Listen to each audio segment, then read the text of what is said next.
look like there, if any? Good morning, Benson. Good morning, Miriam.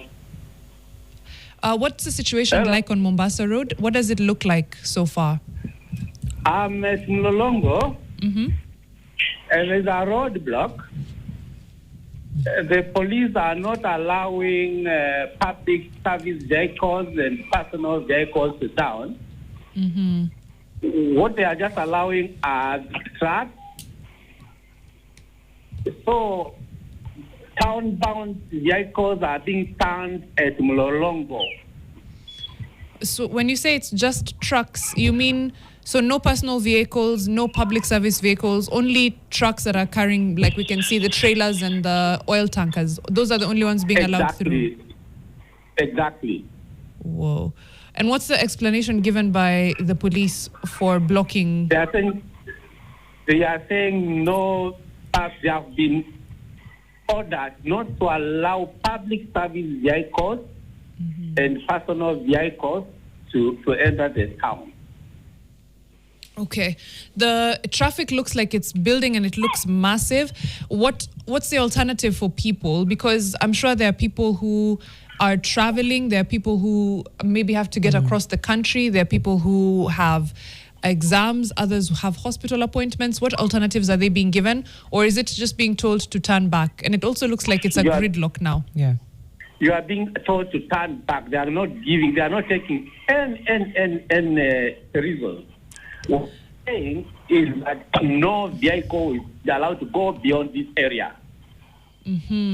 So I'm very curious as to how we are managing the traffic situation, because then this is a gridlock. If you're asking people to turn back to where exactly? Because there's nowhere to turn at this point, Benson.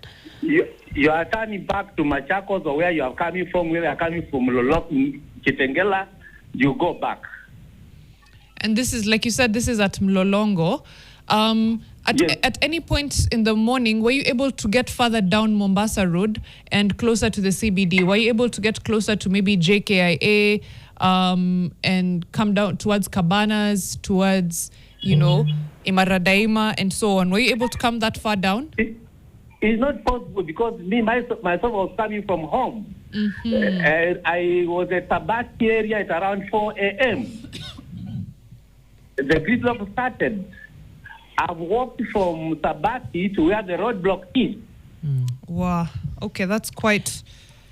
Benson, have you been able to speak to any of the police officers on the ground? What are they saying? I've talked to one, and what he told me is that we are not allowing vehicles beyond this point. Except trucks. I've seen several trucks pass the roadblock. Okay, it's incredibly worrying that there's no solution being given. Also, it looks like now the traffic is essentially gridlocked. So people are not able to turn back, they're not able to move forward, they're not able to move back, they're just stuck. Are people finding alternative routes? But the problem with Mombasa Road is there really are no alternative routes, if I'm not wrong.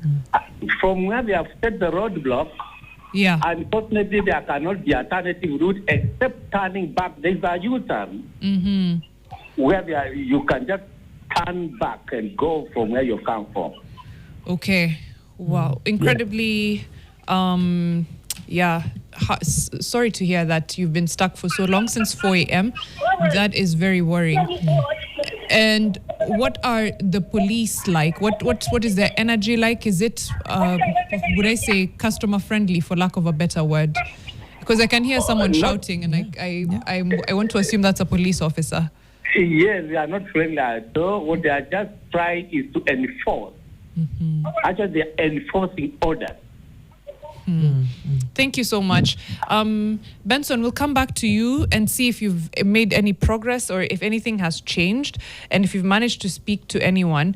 But thank you so much. And of course, we hope that this gridlock is sorted and people can be able to move and of course access whatever it is that they wanted to do within, not even the CBD, but anything now south of Mlolongo. Because from Mlolongo to the CBD, there's a lot going on. Correct. The CBD is not the only thing that is fed by Mombasa. Mombasa Road. Correct. Right? Correct. And just before we go on a break, an update from Rongai as well, from one of our directors, Diana.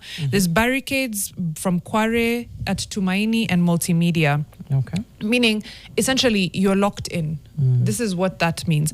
Because Kware area is probably the middle of Rongai, if you're looking at it like that. Tumaini is a little towards the beginning of Rongai. Okay. And Multimedia is on the outskirts of Rongai town itself. So essentially, you've created a chokehold and you're not allowing people to access.